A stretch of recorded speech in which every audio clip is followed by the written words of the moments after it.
There's a growing style of politics on the right that says that if you don't get everything you want immediately, you should just throw it all away. Yes, I'm talking about Nick Fuentes. I'm not here today to talk about the viral clips or the anti Semitism or the misogyny. Instead, what I want to do is focus on his actual political ideas, the way that he thinks government should work. I want to show you just how his ideas are rooted in fantasy rather than reality. Just take a look at what he's telling Republicans to do in 2026. Sorry, 2026, I'm telling people to stay home. You know what my message is in 2026? Stay home. Because we still have illegal immigrants in our cities. We still have rampant crime in our cities. The job market still sucks. We're not richer. Our purchasing power has not increased. On the surface, that may sound principled, but his actual reasons for telling Republicans to stay home, they don't hold up. His flaws break into two distinct categories: errors in how he believes our government is supposed to work, and errors in when and where to take the fight. Let's start with the first: his flawed views of how the government should work. He clearly thinks that the government should be some well-oiled machine with things getting done as soon as the president says so. One of Nick's big reasons for telling Republicans to skip the midterms is immigration. He thinks that not enough people have been deported, and he's even laughed at the idea that 1 million people have self-deported. To him, despite Trump making immigration the focal point of his presidency, it's still not enough. It just doesn't make sense. Fuentes must have had a bad taco and got pissed about it or something. I don't know. But yes, of course, we as Republicans would love it if Trump could just wave a wand and deport everyone.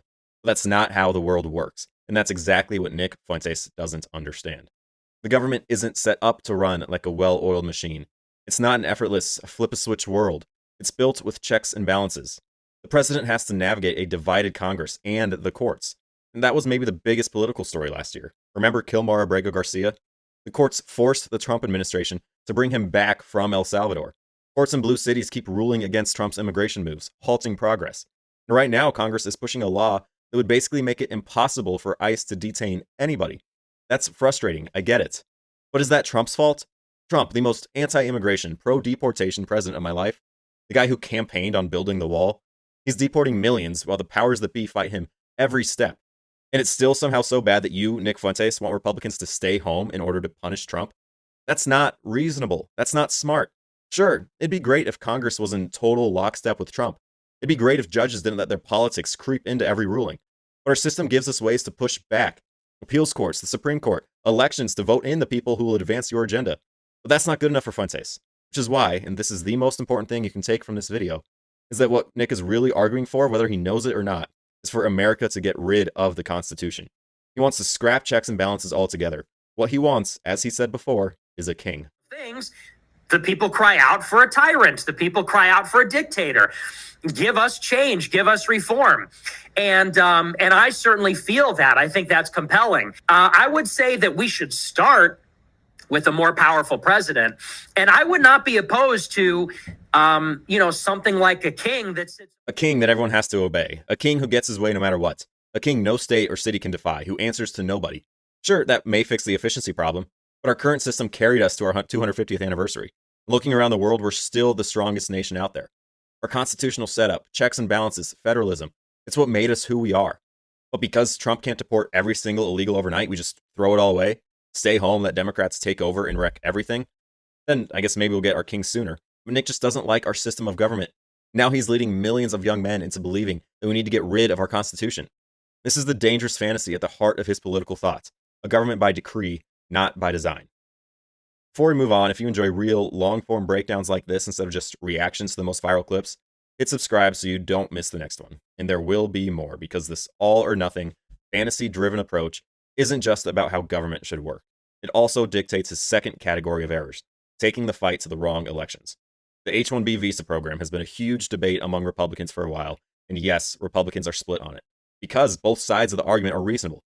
It's reasonable to look at the H-1Bs and say, great, why not bring the smartest people from around the world to work for American companies?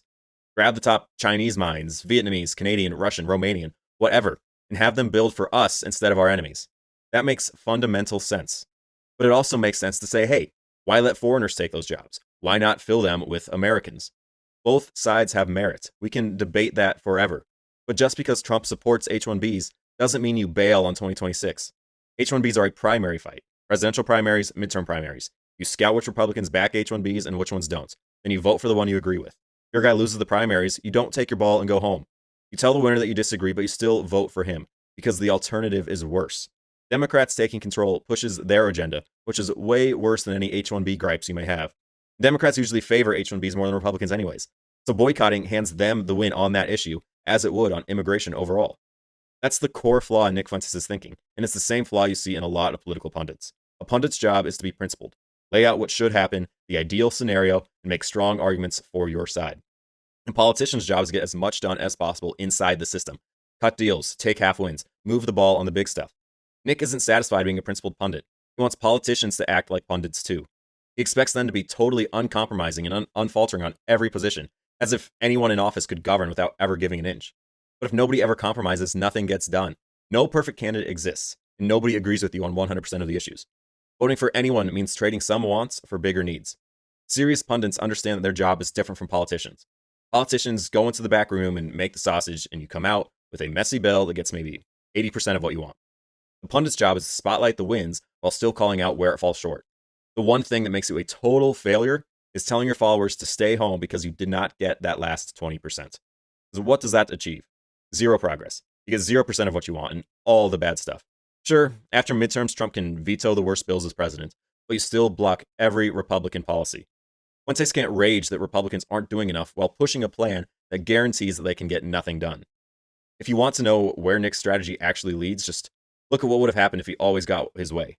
And when he told Republicans not to vote for Trump in 24, the logical end of that is that Kamala is president and Democrats win total power. Then they could claim that they have a mandate to add DC and Puerto Rico as states, hack the Supreme Court, destroy the filibuster, and federalize elections to lock in wins forever. It would be disastrous for us.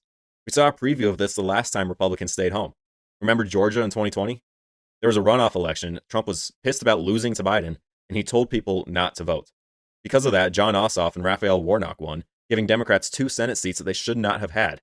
Then Chuck Schumer became Senate Majority Leader, Kamala the tiebreaker, and that gave us trillions in new spending, plus hundreds of judges that were totally against conservative values. It helped create the immigration crisis and the financial situation that Fuentes now blasts Trump over.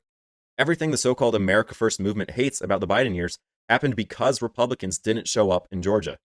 That wasn't some fantasy scenario, those were real, tangible losses. Repeating that in 2026 is not a strategy. It's a mistake that won't fix any of the issues that he gripes about. And as a young man watching Fuentes, you have to ask yourself, what is his goal? Right now, it seems like his goal is simply to let Democrats win in perpetuity, with the idea that, eventually enough people will decide to overthrow our Constitution and institute a Groyper king, that Republicans will get so fed up that everyone decides to just parrot Nick Fuentes' policy prescriptions 100%? Even if that sounds great to you, I'm telling you that's a fantasy. The Constitution won't be replaced. We will never have a Groyper king. So instead of focusing on the dream that he's selling, focus on the consequences. What are the consequences of Democrats holding complete control of the House and Senate? What are the consequences of Democrats taking the presidency in 2028? Whatever the consequences, I guarantee you they will not move this country closer to any sort of conservative principles. It's fine to be mad at the slow pace. It's fine to hate visa policy, foreign policy, trade, whatever. But staying home doesn't fix it. Boycotting elections does nothing. If you really care about the country, hammer your message in the primaries, then back the best available option. Adults use the system's tools to fight for priorities. Children take their ball and go home when things don't go perfectly. Nick Fuentes is a child when it comes to politics. He may be smart, he may be well-read, but his political instincts, his vision of government, are disastrous for the Republican Party and for the country. Thanks for sticking around to the end. If you want more honest analysis on politics, culture, and faith, make sure to like the video and subscribe. For a deeper dive into Fuentes' King Fantasy, hit this video on your screen, or if you'd rather follow YouTube's lead, click the recommendation somewhere up above it. I'll see you next time. Thank you.